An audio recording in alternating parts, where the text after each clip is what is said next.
Langkah kanan wak sana. Salamu di Kajarta sana. Basobo wak Joni produser gini ke sana. Lah di channel YouTube Happy Sailun Firdaus Official. Kola beliau. Assalamualaikum. Waalaikumsalam warahmatullahi wabarakatuh. Siapa-siapa nak pernah Uni orbitkan di channel YouTube ni nih? Alkawi. Arif Lida. Si apa nama itu? Alvina Brainer. Pak Benizet. Banyak. Trio Tacila. Trio Tacila Ramania Tanjung. Robi Gensus. Robi Gensus guys. Ya. Aduh Robi Gensus guys. Aduh. Kini mana pe? Ya. Robi Gensus. Kini awak lain. Awak lain. Tapi awak prosedur. Nepi. Produser. Awak nada. Uni Dana. Sesuai tu.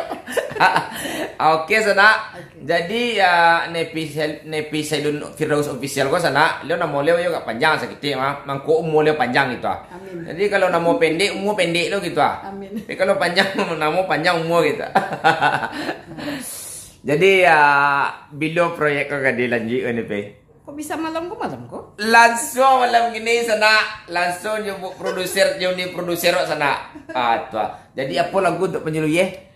Tapasuang karena utang. Tapasuang karena utang deh. Itu ciptaan Uni Happy Sailun Firdaus Official sana. Dek gara-gara judi kau. Dek gara-gara judul ala abi sadualanya raso-raso kayo mayo. Ayo lah.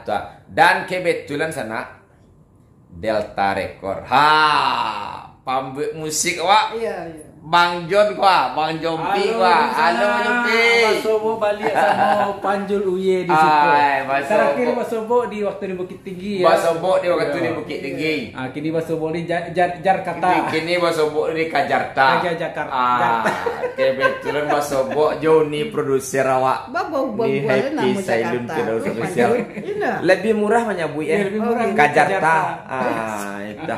Murah menyabui oke sana. Nantikan untuk video selanjutnya sana yo. Video lagu awak. Apa judul tadi nih? Tapasuang karena hutang. Tapasuang karena hutang. Bu Uni produser awak Happy Sailun langsung channel visual. Dan pembek musik awak Bang John P. Oke, di sana. Penyanyinya? Semoga Penyanyinya? Dan penyanyinya saya sendiri. Panjul ya guys. Kebetulan langkah rancak pernah sebut wak di V level nen. Di kantor di V level nen.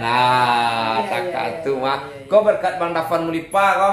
Basobo wak jibu si kau, basobo wak Juni si kau. Basobo wak Bang Dafan si coba Bang Jon si kau. Padahal lama dah sobo. Ya, dan akhirnya nak sesio kapai Kajarta kau jadi artis lo di Kajarta kau lihat. Alah sana. Tapasuang dalam hutang. Calik di sana di channel YouTube Happy Sailun Firdaus Official. Okay?